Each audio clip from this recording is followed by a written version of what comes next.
Hello guys, मैं Sachin sir स्वागत करते हैं आपका अपने यूट्यूब चैनल चंदन सर कानपुर में। दोस्तों, कैसे हैं आप सब? आई होप आप सब बहुत अच्छे होंगे।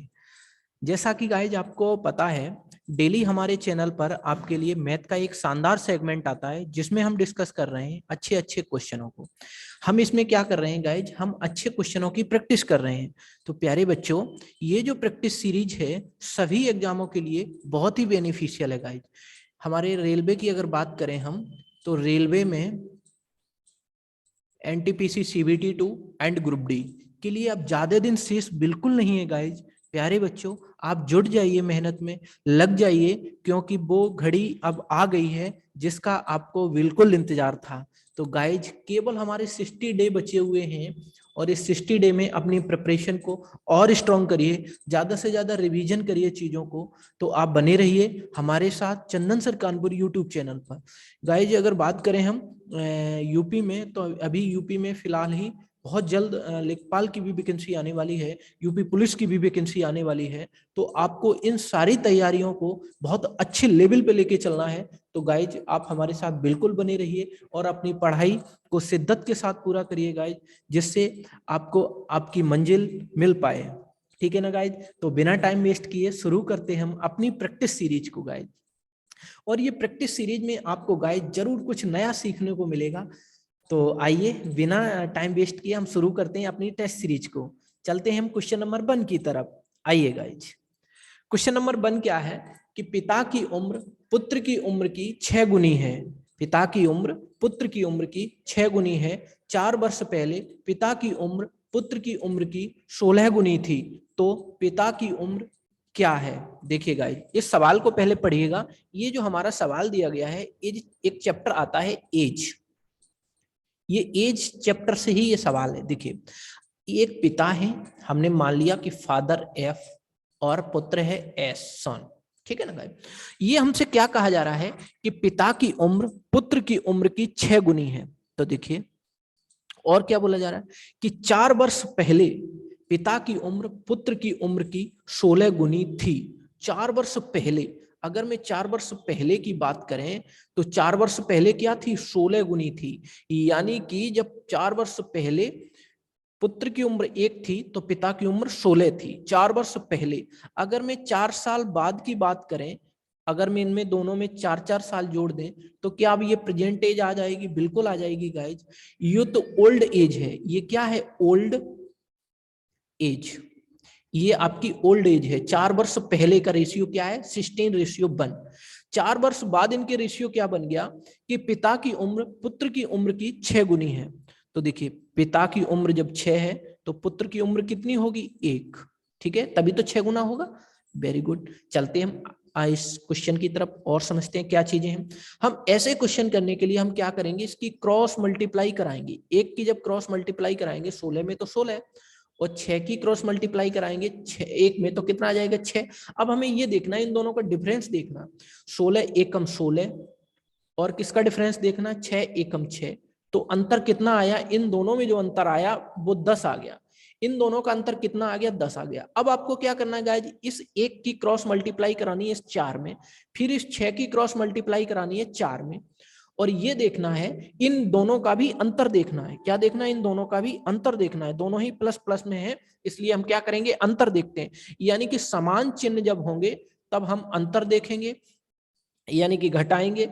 और जब दोनों ही चिन्ह अपोजिट होंगे तब हम क्या करेंगे? इन दोनों का एडिशन करेंगे। ठीक है ना गाइस? तो इसी तरीके से हम इस क्वेश्चन को करते हैं। 4 एकम 4, 6 एकम 6।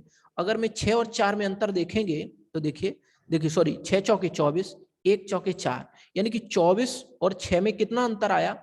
24, सॉरी 24 और 4 में कितना अंतर आया? 20 का अंतर आया। तो यहां से 10 यूनिट की वैल्यू जब 20 हो गई तो 1 यूनिट की वैल्यू कितनी आ गई? 2 आ गई। जब 1 यूनिट की वैल्यू 2 आ गई, आपसे पूछा क्या गया है? तो पिता की उम्र क्या है, यानी कि पिता की हमें वर्तमान उम्र पूछी गई है। तो आप देख सकते हो कि 16 दूनी 32। देखिए, पिता की पहले एज कितनी थी? 16 थी। तो हम देखेंगे जब 1 यूनिट की वैल्यू 2 है तो 16 यूनिट की वैल्यू कितनी होगी? 32। और 32 4 साल पहले थी, तो अगर मैं 4 साल इसमें जोड़ दें तो प्रेजेंट एज आ जाएगी। बिल्कुल आ जाएगी गाइस। तो पिता की प्रेजेंट एज कितनी हो गई? 36 साल। तो क्या आपका 36 साल इसमें ऑप्शन है? बिल्कुल है guys, option number C will be your right answer. I hope ये क्वेश्चन आपको बहुत अच्छे से क्लियर हुआ होगा। अगर आपको इस मेथड से समझ में ना आया हो तो एक मेथड और समझ लीजिए गाइज। दूसरा मेथड हमारा ये है, देखिए गाइज, जो आप सबको भी पता है। देखिए, मैं अगर ये मान लेते हैं कि 4 वर्ष पहले, 4 वर्ष वो सॉरी हाँ 4 वर्ष पहले पिता की उम्र पुत्र की उम्र की 16 गुनी थी, तो हमने मान लिया कि ये 16 थी और ये 1 थी, तो ठीक है।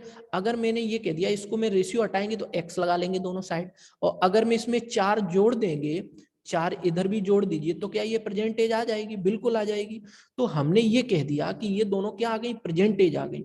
और जब ये वर्तमान उम्र आ गई तो अब उसकी उम्र की वर्तमान उम्र का अनुपात दिया भी गया है, तो यहाँ पे आप 16x + 4 बटे x + 4, तो यहाँ पे थोड़ा सा हम पेन चेंज कर लेते हैं, एक सेकेंड, ठीक है। तो यहाँ पे क्या अनुपात दिया गया है? इनकी प्रेजेंट उम्र का अनुपात क्या दिया गया है कि पुत्र की उम्र की 16 गुनी थी, तो अब कितनी है? पिता की उम्र पुत्र की उम्र की 6 गुनी है, तो यानी कि 6 पिता की उम्र है, 1 पुत्र की है। बस कुछ नहीं करना है, क्रॉस मल्टीप्लाई करा दीजिए। तो 16x + 4 = 6x + 24। आप यहां से देख सकते हैं इन दोनों का अंतर कितना आ गया? 10x। ये 4 जब उधर आ जाएगा तो 20, तो x की वैल्यू आपको पता चल गई, 2 आ गई। आपको पूछा क्या गया है? पिता की वर्तमान उम्र, तो पिता की वर्तमान उम्र कितनी है? 16x + 4। x की जगह पे जब आपने 2 रखा तो 16 दूनी 32, 32 और 4 कितना हो गया? 36। यहां से भी पिता की उम्र जो आई है वो 36 साल आ गई। प्यारे बच्चों, ये क्वेश्चन आपको बहुत अच्छे से क्लियर हुआ होगा। तो अब चलते हैं हम क्वेश्चन नंबर 2 की तरफ। आइएगा, क्वेश्चन नंबर 2 क्या कह रहा है कि 60 लीटर पानी एवं एल्कोहल के मिश्रण का अनुपात 2:1 है। इसमें कितना एल्कोहल मिलाया जाए कि अनुपात 1:5 हो जाए? देखिएगा, ये कहा गया है कि 60 लीटर एल्कोहल है। कितना है? 60 लीटर। उस 60 लीटर एल्कोहल में एल्कोहल के मिश्रण का अनुपात हमें दिया गया है। क्या क्या है उसमें? पानी है, और ये पानी है। एक सेकेंड, आपको इसको ऐसे समझना है इस सवाल को, और हम ब्रीफ कर लेते हैं। जरा पेन को चेंज कर लेते हैं, एक सेकेंड। देखिएगा, इस सवाल को आपको ऐसे समझना है कि आपकी टोटल जो मात्रा है वो कितनी है? टोटल जो मात्रा है वो 60 लीटर है। टोटल 60 लीटर मिश्रण है, ठीक है। अब उसमें जो वाटर है और जो एल्कोहल है, उन दोनों का रेशियो दिया गया है 2:1। 2:1। जब 2:1 दिया है तो यानी कि 2 ये 1 ये, टोटल कितनी मात्रा हो गई? 3। तो 3 मात्रा किसके बराबर है? 60 के। तो 1 यूनिट की वैल्यू कितनी आ गई? 20। तो जब 1 यूनिट की वैल्यू 20 आ गई तो हम कह पाएंगे, तो 20 दूनी 40 तो उसमें पानी होगा, और 20 एकम 20, 20 उसमें एल्कोहल होगा, ठीक है ना गाइस। अब हमसे ये कहा गया है कि इसमें कितना एल्कोहल मिलाया जाए। तो देखिए, मैंने मान लिया कि 40 हमारा वाटर तो मिलाया नहीं जा रहा, मिलाया क्या जा रहा? एल्कोहल। तो जब मैं एल्कोहल मिलाएंगे तो मान लिया मैंने एल्कोहल x मिला दिया, 20 में x एल्कोहल और मिला दिया, तो अब अनुपात क्या हो गया? अब जो इनका अनुपात है वो पानी और एल्कोहल का अनुपात जो आया वो कितना हो गया? 1/5। तो अब इसको कुछ नहीं करना, आपको सॉल्यूशन करना है। क्रॉस मल्टीप्लाई जैसे ही आप 5 की 40 में कराओगे तो कितनी बन जाएगी? 5 की 40 में कराओगे और 20x की 1 में कराओगे तो 20 + x = 5 चौके 20, 200। तो अगर मैं x की वैल्यू निकालेंगे तो यहाँ से कितनी आ जाएगी? 180, क्योंकि ये 20 जब उधर भेजोगे तो माइनस में बन जाएगा, तो x की वैल्यू फाइनली आपकी आ गई 180। आपसे यही पूछा गया था कि कितना हम इसमें एल्कोहल और मिला दें जिससे कि अनुपात 1:5 बन जाए। तो अगर हम उसमें इस मिश्रण में 180 लीटर और एल्कोहल मिला देंगे तो इनका अनुपात 1:5 बन जाएगा, 2:1 की जगह पर। तो आपका सही जवाब क्या होगा? 180 litre. Option number A will be your right answer. I hope ये क्वेश्चन आपको बहुत अच्छे से क्लियर हुआ होगा गाइज। अब चलते हैं हम अगले क्वेश्चन की तरफ। Question number 3। क्वेश्चन नंबर 3 क्या कह रहा है? 140 छात्रों द्वारा प्राप्त अंकों का औसत 35 है, उत्तीर्ण छात्रों का औसत 40 है एवं अनुत्तीर्ण छात्रों का औसत 20 है। तो अनुत्तीर्ण छात्रों की संख्या कितनी है? देखिए, 140 टोटल छात्र हैं। टोटल जो स्टूडेंट हैं, टोटल स्टूडेंट हमारे कितने हैं? 40 हैं। 140 सॉरी 140 टोटल स्टूडेंट हैं, और उन सभी का जो औसत है वो कितना है? 35 है। और क्या बोला जा रहा है प्यारे बच्चों, ये कहा जा रहा है उत्तीर्ण छात्रों का औसत कितना है, 40 है।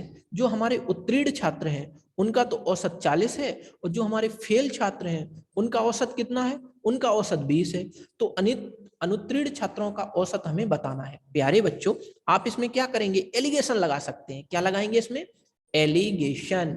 आप इसमें एलिगेशन लगा सकते हैं। कैसे, हमने मान लिया कि टोटल का जो एवरेज आया वो कितना है, 35 है, और जो हमारे पास स्टूडेंट हैं वो कितने हैं, पास जो स्टूडेंट हैं वो 40 है उनका एवरेज, और जो फेल स्टूडेंट हैं उनका एवरेज कितना है, 20 है।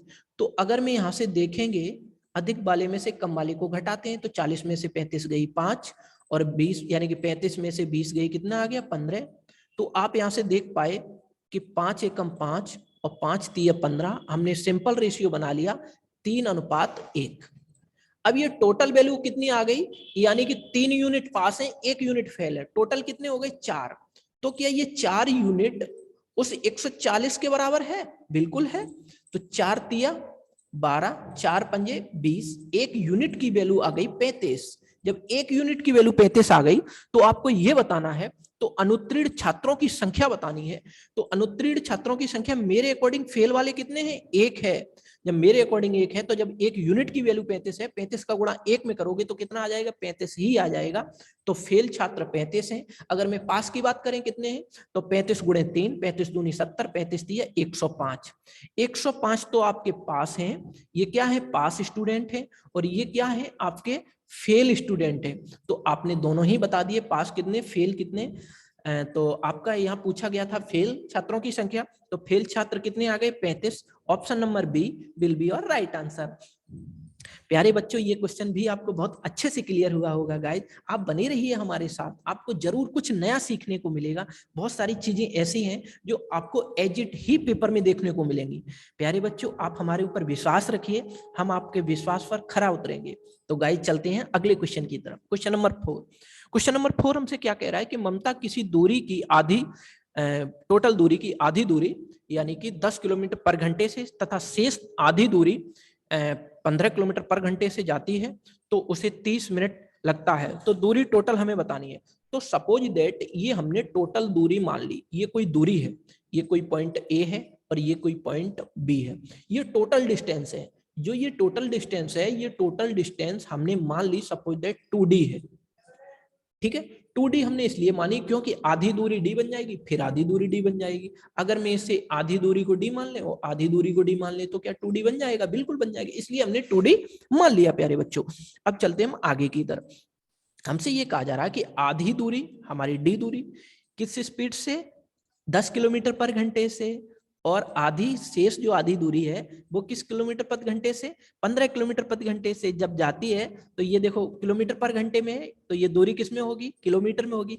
अब हमें समय किस में लगाना पड़ेगा, घंटे में। तो 30 मिनट को क्या हम 1/2 घंटा कह पाएंगे, क्यों कह पाएंगे गाइस, बिल्कुल कह पाएंगे। देखिए कैसे, कि 30/60, यानी कि मिनट को घंटे में बदलोगे तो 30/60 करना पड़ेगा, यानी कि 60 से भाग करना पड़ेगा। तो 1/2 आ गया, तो यही मेरा घंटा हो गया 1/2। आप वैसे भी जानते हैं 30 मिनट 1 घंटे का आधा पार्ट है, तब भी आप कर पाएंगे। तो जरा गाइज यहाँ समझिएगा, इन दोनों का जब आपने एलसीएम लिया तो एलसीएम आ गया 30, तो 10 तिया 30, 3D आ गया यहाँ पर, प्लस 15 दूनी 30, 2D आ गया यहाँ पर, इज इक्वल टू 1/2। अगर मैं यहाँ से 2 से ये काटें तो कितने टाइम जा रहा है, 15 टाइम। तो आप देख पा रहे हैं 3D और 2D 5D is equal to 15 का क्रॉस मल्टीप्लाई 1 में करोगे तो 15 आ जाएगा। तो 5 तिया 15, यानी कि डी की जो वैल्यू आ गई वो कितनी आ गई, 3 किलोमीटर आ गई। आधी दूरी जब 3 किलोमीटर है, देखिए आधी दूरी जब 3 किलोमीटर है तो टोटल दूरी कितनी होगी, 2D। तो यानी कि 3 दूनी 6। तो टोटल जो हमें डिस्टेंस पूछी गई थी, टोटल डिस्टेंस कितनी आ गई, 6 किलोमीटर। तो आपका 6 किलोमीटर ही सही जवाब होगा गाइस। तो option number B will be your right answer. चलते हैं अपनी टेस्ट सीरीज के अगले क्वेश्चन की तरफ। Question number 5। क्वेश्चन नंबर 5 क्या कह रहा है, 3 संख्याओं में तीसरी संख्या दूसरी संख्या की चौगुनी एवं पहली संख्या की 5 गुनी संख्याओं का औसत 57 है, तो दूसरी संख्या क्या है। देखिए प्यारे बच्चों, 3 संख्याएं हैं। मान लीजिए एक संख्या ये है, दूसरी संख्या आपकी ये है, और एक तीसरी संख्या हमें दी गई है। 3 संख्याएं हैं, तो आप इन तीनों संख्याओं को सपोजिट ऐसे भी मान सकते हैं, x, दूसरी y है और तीसरी क्या है, z है। ओके, तो हमसे ये कहा गया है कि 3 संख्याएं हैं, ठीक है, और तीसरी संख्या, दूसरी संख्या, यहां संख्या लिखा होगा, दूसरी संख्या की चौगुनी है। जो तीसरी संख्या है वो दूसरी संख्या की क्या है, चौगुनी है। तो जब दूसरी संख्या की चौगुनी है तो दूसरी संख्या की चौगुनी कौन है, संख्या है तीसरी संख्या, तो हमने मान लिया ये एक इक्वेशन हमें मिल गई गाइस। अब चलते हैं हम अगली कहानी की तरफ। इसमें ये कहा जा रहा है पहली संख्या की 5 गुनी है। तो पहली संख्या की 5 गुनी कौन है, पहली संख्या की 5 गुनी है कौन सी, तीसरी संख्या। तो पहली संख्या x है, तो x की 5 गुनी कौन सी है, तीसरी संख्या। तो हमें ये इक्वेशन नंबर 2 मिल गई। अब हमसे क्या कहा जा रहा है, अब हमसे ये बोला गया है, तो हमें ये बताइए, और उन तीनों संख्याओं का औसत हमें दिया गया है 87।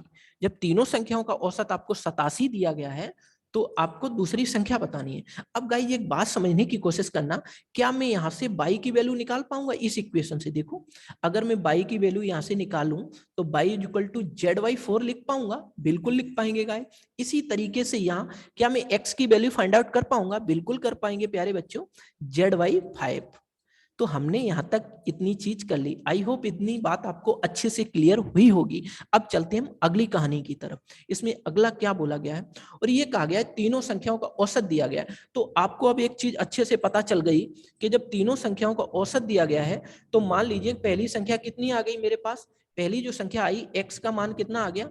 अब आपको x का मान देखना है, तो जो x का मान आया वो कितना आ गया, ZY5 प्लस दूसरी संख्या y क्या आ गई, ZY4 और प्लस तीसरी संख्या क्या है मेरी, z हमने मान ली। ठीक है, अब तीनों ही हमने z में काउंट कर लिए तो हम आसानी से उनको ऐड कर सकते हैं। आप देखिएगा, और तीनों संख्याओं हैं, ये कितनी संख्या है, एक संख्या, दो संख्या, तीनों संख्याएं आ गई। ठीक है, और तीनों संख्याओं का जो एवरेज आया वो कितना आया, 87। अगर मैं इस एवरेज में 3 का मल्टीप्लाई कर देंगे तो क्या तीनों का सम मिल जाएगा, बिल्कुल मिल जाएगा।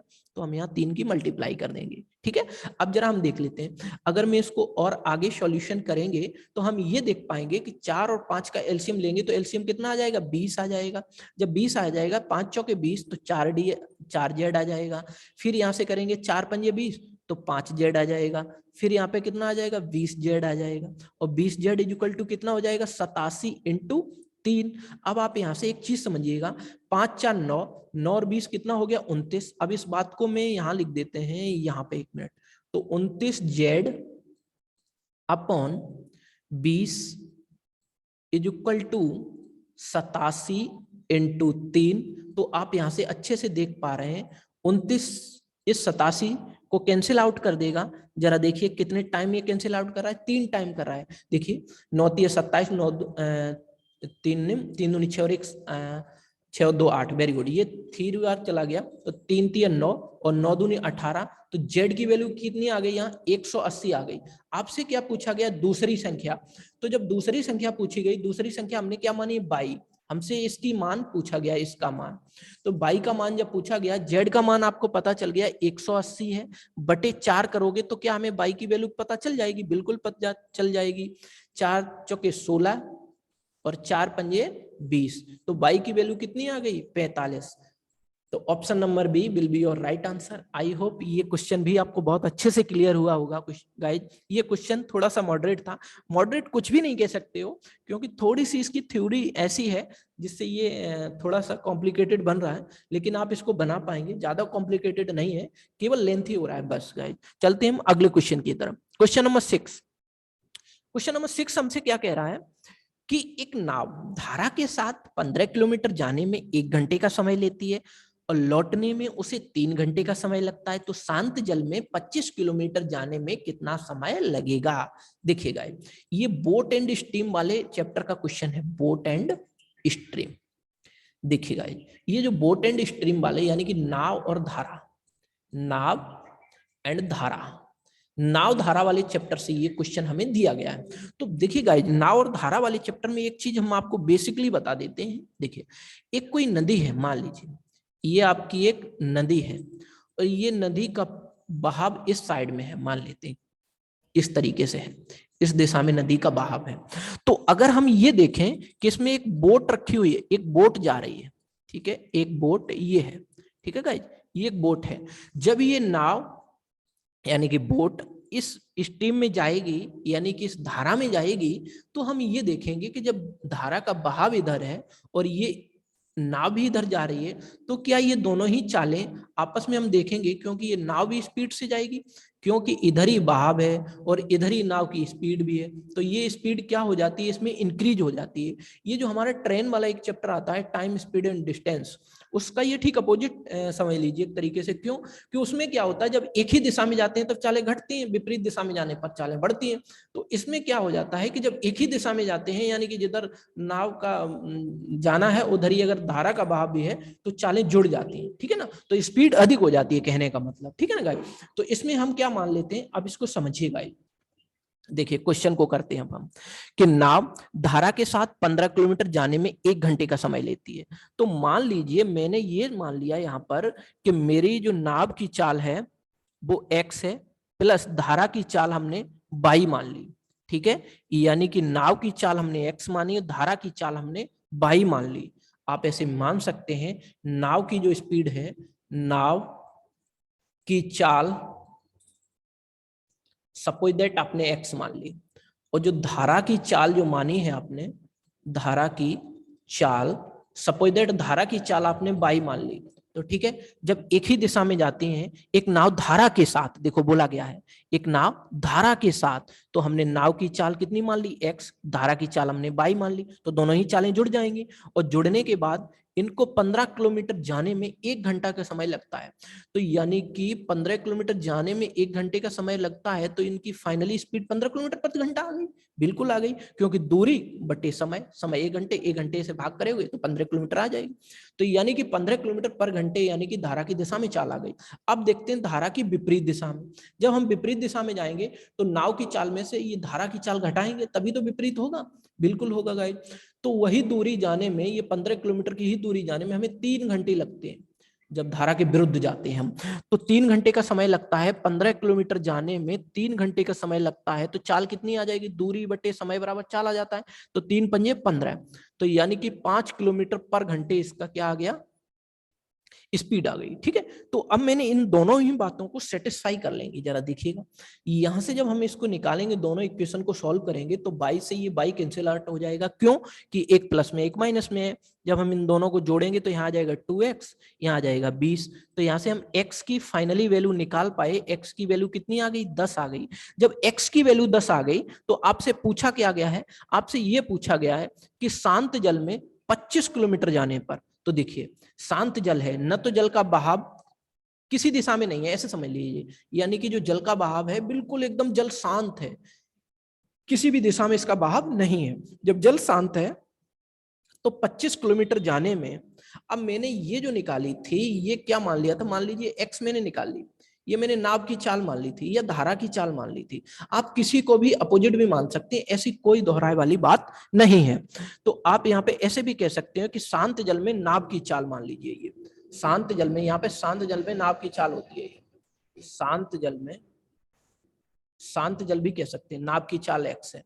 तो जब नाव की चाल x है, तो आपने देख लिया कि 25 किलोमीटर जाने में कितना समय लगेगा, तो 10 किलोमीटर पर घंटे की शांत जल में नाव की चाल है, तो आप यहां से क्या समय निकाल पाओगे, टाइम निकाल पाओगे, दूरी बटे चाल बराबर समय आ जाएगा। तो समय कितना आ गया, समय जब आपने निकाला तो 2.5 घंटे का समय आ गया, और यही आपसे पूछा गया था। तो option number C will be your right answer. I hope ये क्वेश्चन भी आपको बहुत अच्छे से गाइज क्लियर हुआ होगा। चलते हम अपने अगले क्वेश्चन की तरफ, क्वेश्चन नंबर 7। देखिए क्वेश्चन नंबर 7 क्या कह रहा है कि एक आयत की चौड़ाई लंबाई की 4/5 गुनी है एवं इसका क्षेत्रफल 320 वर्ग सेंटीमीटर है, तो उसकी परिमाप क्या होगी। प्यारे बच्चों बहुत आसान क्वेश्चन है ये, देखिएगा, ये हम मान लेते हैं कि लंबाई है और इसकी क्या है, चौड़ाई। एक आयत की क्या प्रॉपर्टी होती है, एक आयत की ये प्रॉपर्टी होती है कि लंबाई गुणे चौड़ाई, यानी कि लंबाई गुणे चौड़ाई जैसे ही करोगे तो इस आयत का क्या आ जाएगा, क्षेत्रफल आ जाएगा, ठीक है। तो हम ये देख लेते हैं इसने बोला क्या है, एक आयत की चौड़ाई लंबाई की 4/5 गुनी है, ये लंबाई की 4/5 गुनी है। तो हम क्या करते हैं, जैसे हमसे लंबाई की 4/5 बोला है, तो नीचे जो डिनोमिनेटर आता है उसी को हम मान लेते हैं जिसकी बोला जाए। तो लंबाई की बोला गया है, तो लंबाई की 4/5 का मतलब हुआ कि लंबाई 5 थी, तो चौड़ाई कितनी हो गई 4।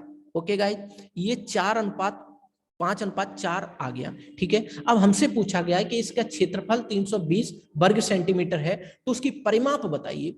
तो अगर मैं यहां से ये रेशियो को हटाएंगे, तो यहां मैंने कर लिया 5x इंटू 4x। क्यों किया, लंबाई गुणे चौड़ाई ही मेरा क्षेत्रफल होता है। तो क्षेत्रफल हमें दिया है, कितना दिया है 320। तो हम देख पाएंगे यहां से 5 चौके 20, और 20 से जब काटोगे तब भी कट जाएगा। तो देख लीजिए, ऐसे ही काट लीजिए, 5 चौके 20 काट लीजिए, वैसे भी काट सकते हो। तो 5 छक्के 30, 5 चौके 20, 4 से और काट लीजिए, 4 एकम 4, 4 छक्के 24। तो जो एक्स स्क्वायर की वैल्यू आई, क्योंकि इस दोनों की भी तो मल्टीप्लाई होगी, x into x, x square, तो 16 आ गई। तो फाइनली जब x की वैल्यू आई तो कितनी आ गई, 4 आ गई। जब x की वैल्यू 4 आ गई, अब मेरे से परिमाप पूछा गया है। तो आयत का परिमाप क्या होता है, 2 गुणे लंबाई प्लस चौड़ाई। ठीक है, यही आयत का परिमाप होता है। तो परिमाप हम निकाल लेंगे। परिमाप हम कैसे निकालेंगे, लंबाई कितनी दी गई है। अब अगर मैं यहाँ से लंबाई और चौड़ाई निकालना चाहें तो बहुत आसान वे में निकाल पाएंगे। जब x की वैल्यू 4 आ गई तो मैं यहाँ रख दूंगा 4 पंजे 20, तो लंबाई आ गई 20, और 4 चौके 16, तो यहाँ से चौड़ाई आ गई 16। तो 16 और 20 कितना हो गया 36। तो 36 गुणे 2 कितना आ गया 72। तो 72 सेंटीमीटर आपका सही जवाब होगा। तो option number B will be your right answer. चलते हैं अपनी टेस्ट सीरीज के अगले क्वेश्चन की तरफ। Question number 8। क्वेश्चन नंबर 8 क्या कह रहा है कि दो घनों के आयतनों का अनुपात, दो घनों के आयतनों का अनुपात 125 अनुपात 216 है, तो इसके संपूर्ण पृष्ठीय क्षेत्रफल का अनुपात क्या होगा। देखिए, घनों का जो आयतन होता है, घन का आयतन, जो घन का आयतन होता है प्यारे बच्चों, वो होता है ए का क्यूब, यानी कि भुजा का क्यूब ही घन का आयतन होता है। तो भुजा का क्यूब जैसे ही हम करेंगे तो घन का क्या आ जाएगा, आयतन आ जाएगा। अब हमसे ये कहा गया है कि घन, दो घन है, दो घन है, कितने घन है, दो घन, तो इनका आयतन क्या होगा, ए क्यूब, ए क्यूब। तो यहाँ पे इनके घनों के आयतन दिए गए हैं 125 अनुपात 216। तो अगर मैं यहां से भुजा निकालेंगे, जब ए का क्यूब आपका घन होता है, तो a1 का क्यूब अगर निकालोगे तो a1 का क्यूब 125 है। तो क्या a1 की वैल्यू यहाँ निकाल पाओगे, बिल्कुल निकाल पाओगे। 5 पंजे 25 पंजे 125 से 125 का क्यूब रूट लोगे तो कितना आएगा, 5 आएगा। इसी तरीके से a2 का क्यूब यहाँ से निकाल लो, कितना आ रहा है 216 क्यूब है यहाँ गाइज। तो a2 यहां से निकाल पाओगे, बिल्कुल निकाल पाओगे, 6 छक्के 36 छक्के 216। यानी कि हमें इन दोनों की साइडें पता चल गई। तो हमसे पूछा क्या गया, संपूर्ण पृष्ठीय क्षेत्रफल। तो संपूर्ण पृष्ठीय जो क्षेत्रफल होता है, संपूर्ण पृष्ठीय क्षेत्रफल, इसका फॉर्मूला जो होता है, संपूर्ण पृष्ठीय क्षेत्रफल का फॉर्मूला होता है 6a²। जब 6a² इसका फॉर्मूला होता है तो हम पुट कर देंगे, बहुत आसान वे से। कैसे, जरा देखिएगा। तो हमें जब a का मान पता है तो पहले इसका मान निकाल लीजिए, फिर इसका मान निकाल लीजिए, वैसे हम रेशियो बना देंगे। तो देखिए 5 पंचे 25 छक्के 150, तो एक मान आ गया 150। अब जब हम दूसरा मान यहाँ से निकालेंगे तो दूसरा मान कितना आ जाएगा, देखिए 6 छक्के 36 छक्के 216। तो आप इनको काट पीट लीजिए। अगर मैं इसको काटेंगे 15 से काटेंगे तब भी ये कट जाएगा। 15 दूनी 30, 15 दूनी 15 एकम 15, नहीं कट पाएगा। तो हम 3 से काटते हैं, 3 पंजे 15, 0 आ गया। 3 सत्ते 21, 3 दूनी 6, फिर काट देंगे 2 से तो 25 आ जाएगा, 2 से काटोगे तो 36 आ जाएगा। फाइनली इनके संपूर्ण पृष्ठीय क्षेत्रफल का जो क्षेत्रफल का अनुपात आया वो कितना आ गया, 25:36। तो आपसे यही पूछा गया था प्यारे बच्चों, 25:36 is the right answer. Option number 25:36 कौन सा है, option number A will be your right answer. चलते हैं अपनी टेस्ट सीरीज के अगले क्वेश्चन की तरफ। क्वेश्चन नंबर 9, क्वेश्चन नंबर 9 को पढ़ते हैं एक बार। क्वेश्चन नंबर 9 क्या कह रहा है, क्वेश्चन नंबर 9 कह रहा है कि एक गांव की जनसंख्या 6000 थी, एक वर्ष में पुरुषों की जनसंख्या में 10% तथा स्त्रियों की जनसंख्या में 4% की वृद्धि हुई। यदि कुल जनसंख्या पर 7% की वृद्धि हुई तो गांव में पुरुषों की संख्या क्या है? प्यारे बच्चों, बहुत आसान वे में यहाँ भी हम एलिगेशन लगा सकते हैं। जरा एक बात आप बहुत बारीकी से समझना, एलिगेशन कहाँ लगता है? आखिर एलिगेशन वहां लगता है जहां हमें 3 वैल्यू दी हो। कितनी वैल्यू दी हो? 3 वैल्यू हमें दी हो, 3 वैल्यू हमको गिवन हो। और उसमें क्या देखना है? उसमें ये देखना है जो हमें 3 वैल्यू होंगी उसमें से एक स्मॉल नंबर होगा, एक स्मॉल नंबर होगा और एक मिडिल नंबर होगा, मिडिल नंबर होगा और एक लार्ज नंबर होगा, लार्ज नंबर। तो जहां मिडिल नंबर, स्मॉल नंबर और लार्ज नंबर तीनों मिल जाएंगे वहां आप एलिगेशन लगा सकते हैं, नो डाउट, इसमें कोई दिक्कत वाली बात नहीं है। लेकिन इससे बाद भी एक चीज और समझ लीजिए, अगर आपने ये लगाया कि मान लीजिए आपने ये लगा दिया कि 10% की वृद्धि होती है, 20% की कमी होती है, तो ये देखिए ये आपने जो लगाया वो विक्रय मूल्य में लगाया, सपोज दैट, तो ये जो रेशियो निकल के आएगा वो किसका आ जाएगा? क्रय मूल्य का निकल के आ जाएगा। इसी तरीके से ये जो हम लगाएंगे जनसंख्या में 10% की वृद्धि तथा 4% की वृद्धि, तो जब ये 4% वृद्धि के बाद लगाएंगे तो इसके एक्चुअल जनसंख्या आएगी, यानी कि पहले की जनसंख्या आएगी। एलिगेशन लगाने के बाद ठीक उसका अपोजिट निकल के आता है बाद में। ओके गाइस, तो आई होप इतनी बात आपको बहुत अच्छे से क्लियर हुई होगी। अब इस क्वेश्चन को देखते हैं। देखिए 10% स्त्रियों की जनसंख्या में 4%, पुरुषों की जनसंख्या में कितनी वृद्धि हो रही है? 10% और स्त्रियों की में 4%। तो हम देख लेते हैं। देखिए मेल और फीमेल, मेल में कितनी वृद्धि हो रही है? 10% और फीमेल में कितनी हो रही है? 4%। अब देखिए फाइनली कितनी हो रही है? 7%। तो हम ये देखते हैं इन दोनों में डिफरेंस कितना है।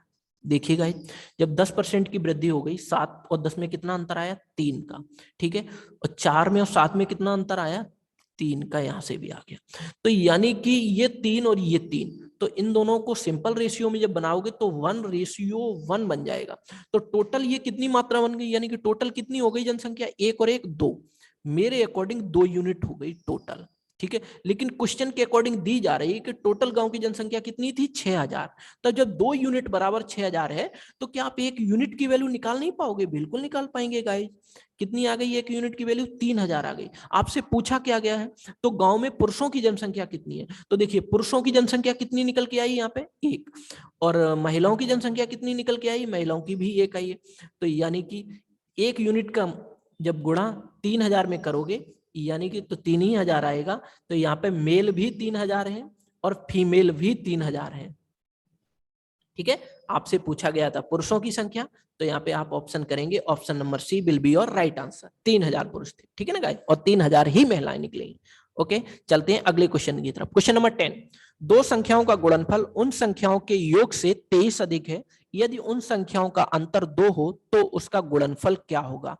प्यारे बच्चों, जो ये क्वेश्चन हमें दिया गया है ये यूपीएसआई का क्वेश्चन है और ये बहुत ही आसान क्वेश्चन है। लेकिन हमें इसको किस तरीके से करना है? हमें इस क्वेश्चन को बाई ऑप्शन करना है, क्योंकि जो ऐसे क्वेश्चन होते हैं बाई ऑप्शन बहुत ही जल्दी जवाब आ जाएगा इसका। जरा देखिएगा, वैसे ये नंबर सिस्टम का ही क्वेश्चन है, ठीक है ना।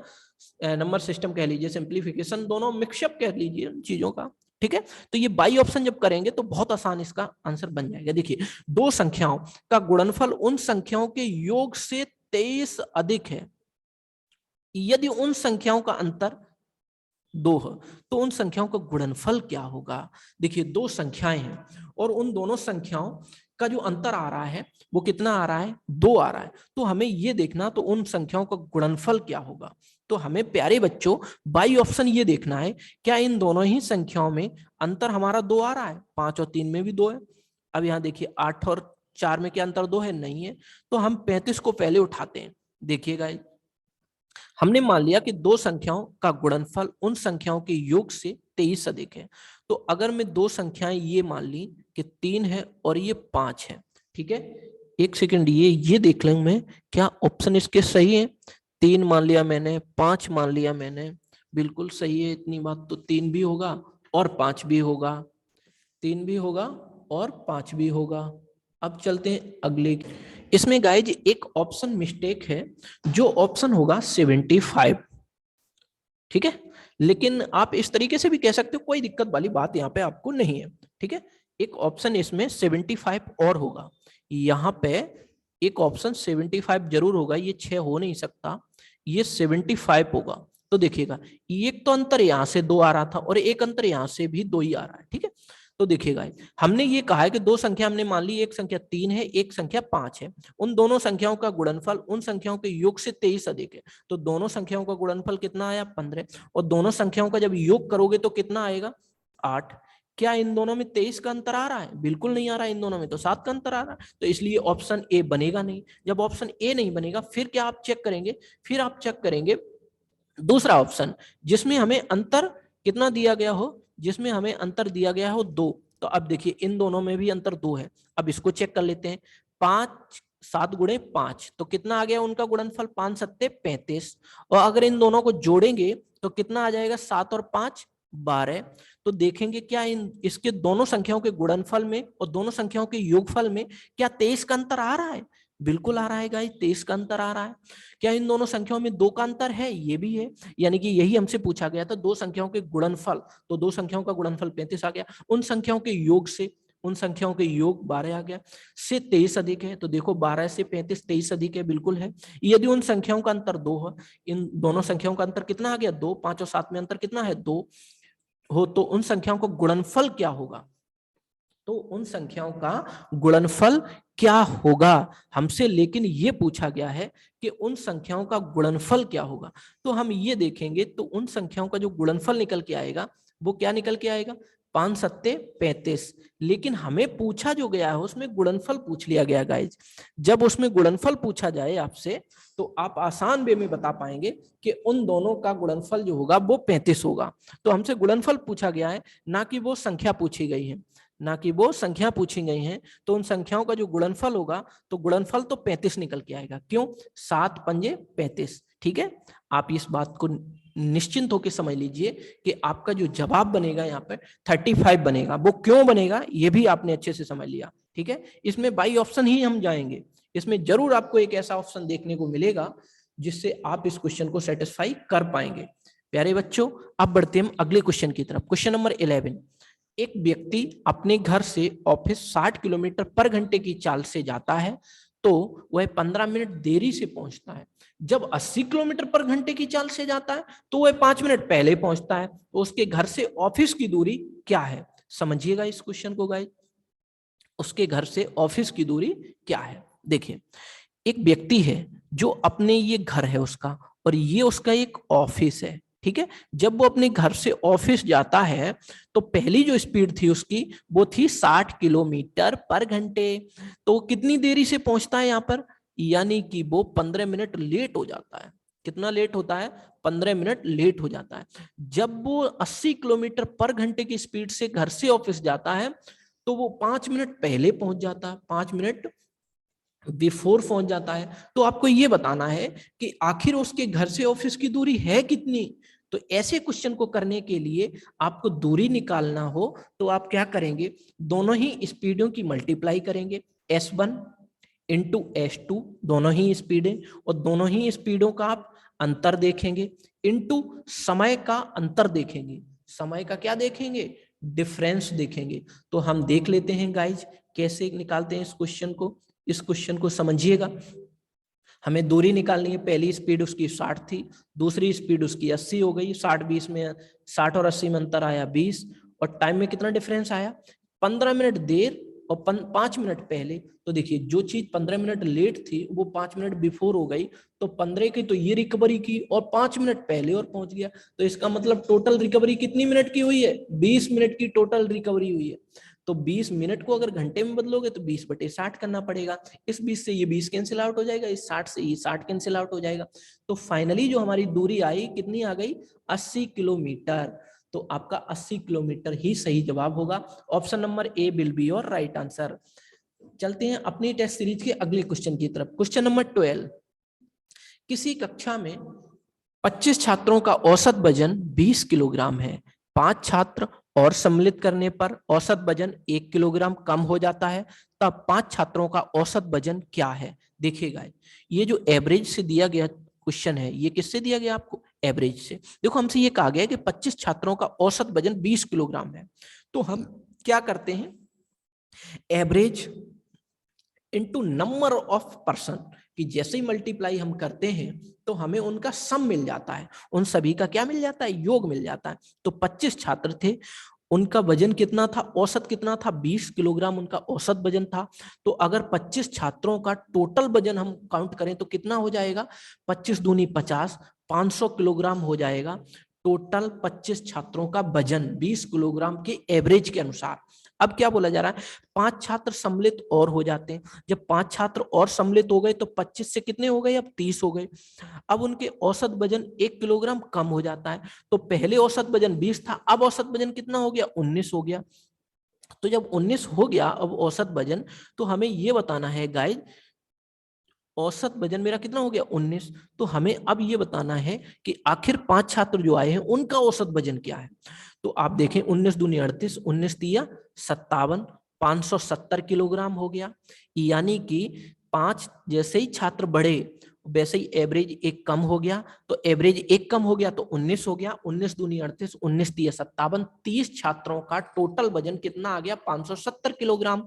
और 25 छात्रों का कितना था? 500 किलोग्राम। अब इन दोनों में कितने का अंतर आया? 70 किलोग्राम का अंतर है। वो 70 किलोग्राम का अंतर किसकी वजह से आया? 5 छात्र और आ गए, उसी की वजह तो आया। तो इन 5 छात्रों से अगर मैं इसमें भाग दे दें तो क्या हमें एवरेज मिल जाएगा? बिल्कुल मिल जाएगा गाइस। जब आप देखेंगे तो 5 एकम 5, अब बचा कितना आपके पास? यहाँ से 3, तो 5 छक्के 30। तो आपका यहां से जो निकल के आया वो 16 ग्राम निकल के आ गया, 16 किलोग्राम। लेकिन आपका यहाँ पे दिया नहीं है 16 किलोग्राम। एक सेकंड रुकिएगा। 5 छात्रों को सम्मिलित किया जाता है तो 1 किलोग्राम वजन कम हो जाता है, तो 19 हो गया। 19 दूनी 38, 19 तिया 57, 70 बच गया आपके पास। जैसे ही आपके पास 70 बचा तो आपने 70 में कितने का भाग दिया? 5 छात्रों का औसत वजन बताइए। तो 5 छात्रों से हमने भाग दे दिया, तो औसत वजन कितना आ गया आपका? 5 एकम 5 बचा, 5 चौके 20, सॉरी सॉरी सॉरी, 5 चौके 20, मैं यहाँ पे कैलकुलेशन गलत कर रहा था। 5 चौके 20, 14 किलोग्राम सही जवाब होगा। तो option number B will be your right answer. चलते हैं अपनी टेस्ट सीरीज के अगले क्वेश्चन की तरफ। Question number 13। क्वेश्चन नंबर 13 क्या कह रहा है? क्वेश्चन नंबर 13 हमसे ये कह रहा है कि किसी समकोण त्रिभुज का लंब एवं आधार क्रम से 8 सेंटीमीटर एवं 6 सेंटीमीटर है, तो इसकी परिमाप क्या होगी? तो देखिए ये एक त्रिभुज है, ये एक त्रिभुज है और त्रिभुज का परिमाप हमें निकालना है, जिसका ये क्या होता है? परपेंडिकुलर यानी कि लंब होता है। ये क्या होता है? हाइपोटेनस यानी कि कर्ण होता है, हम लिख देते हैं हिंदी में भी कर्ण। और ये क्या होता है? बेस होता है, यानी कि इसे हम आधार कहते हैं। क्या कहते हैं प्यारे बच्चों? आधार कहते हैं। और ये आपका क्या हो गया? लंब हो गया। तो लंब ये होता है, आधार ये हो गया, कर्ण ये हो गया।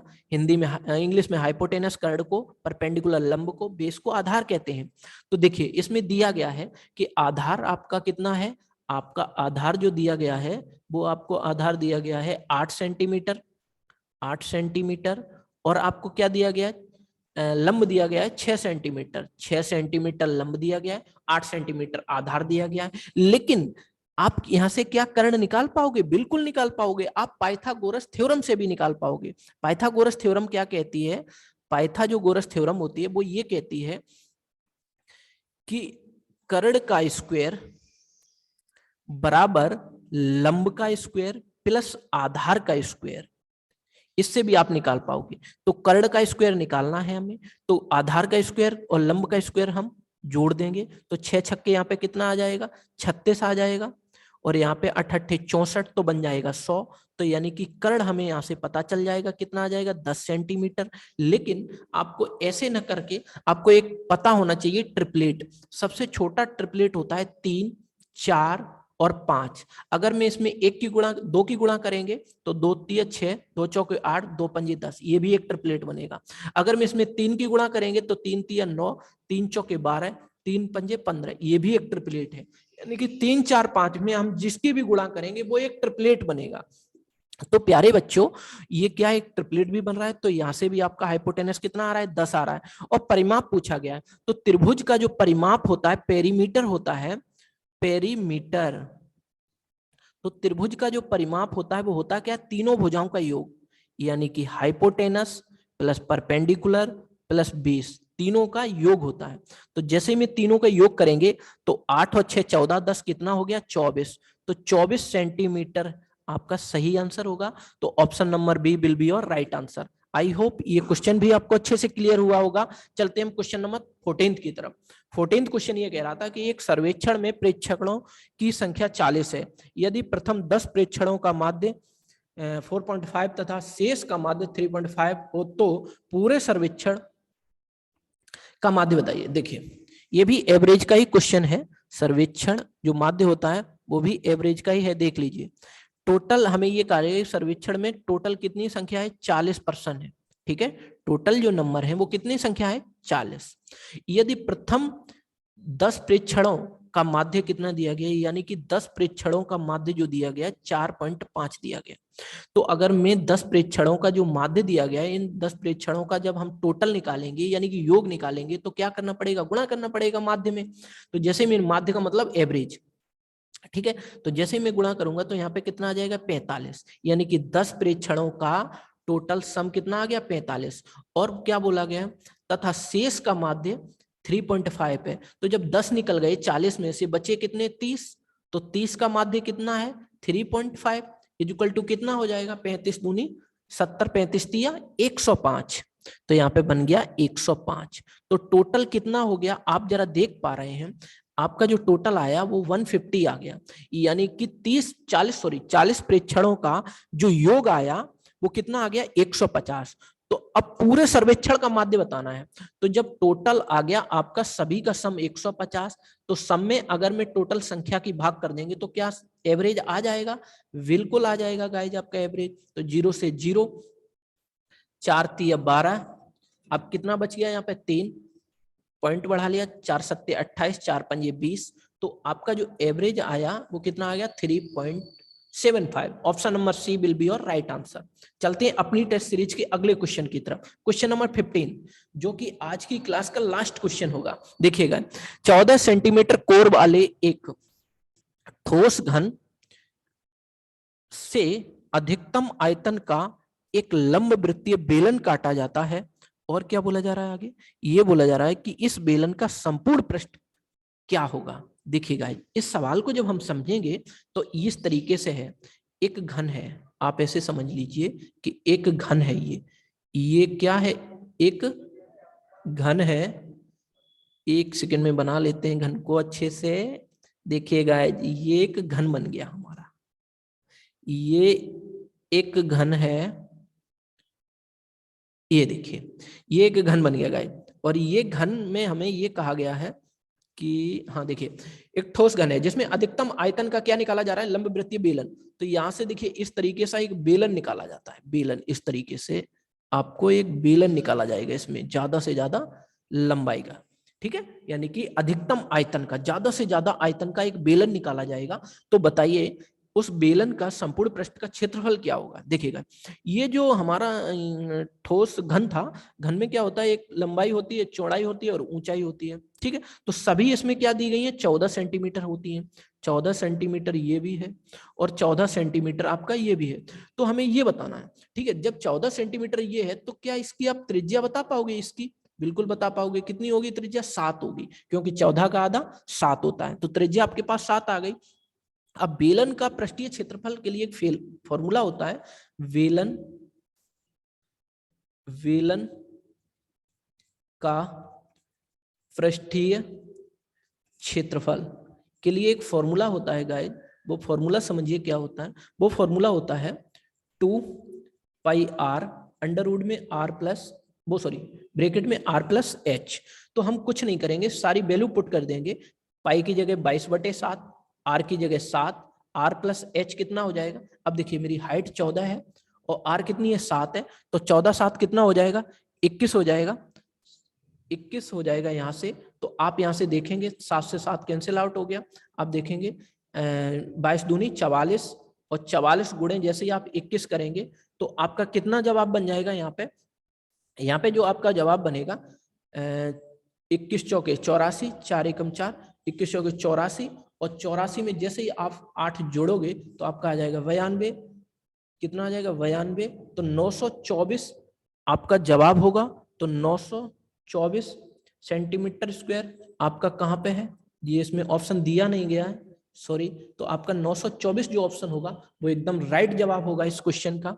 आई होप हमारी टेस्ट सीरीज आपको बहुत अच्छी लगी होगी और आपको जरूर कुछ नया सीखने को मिला होगा। प्यारे बच्चों, ज्यादा से ज्यादा चीजों को रिवीजन करिए। जिस चीज में आपको डाउट लग रहा हो वीडियो को बार बार देखिए उसको। और आपको वीडियो कैसा लगा ये हमें कमेंट करके जरूर बताइएगा। वीडियो आपको पसंद आया हो तो ज्यादा से ज्यादा वीडियो को लाइक करें, ज्यादा से ज्यादा अपने दोस्तों में शेयर करें एंड हमारे चैनल को सब्सक्राइब करना बिल्कुल नहीं भूलें, ताकि हम अच्छे अच्छे क्वेश्चनों का डिस्कशन आप तक पहुंचा पाएंगे। तो आप बने रहिए हमारे साथ चंदन सर कानपुर यूट्यूब चैनल पर। प्यारे बच्चों, बहुत ही जल्दी हम टॉपिक वाइज भी सेशन लेके आने वाले हैं, तो आप हमारे साथ बने रहिए। हम आपको सारी चीजें कंडक्ट कराएंगे यहाँ पर। और अपने मम्मी पापा का नाम भी रोशन करिए प्यारे बच्चों, जो कि आपसे वो उम्मीद लिए हुए बैठे हैं। उस उम्मीद पर आप बहुत खरे उतरने का प्रयास करिए। तो प्यारे बच्चों, आज के लिए मैं इतना ही रखता हूँ। तो मिलते हैं नेक्स्ट वीडियो में अगली टेस्ट सीरीज के साथ। तब तक के लिए खूब पढ़ें, मन लगा के पढ़ें। All the best.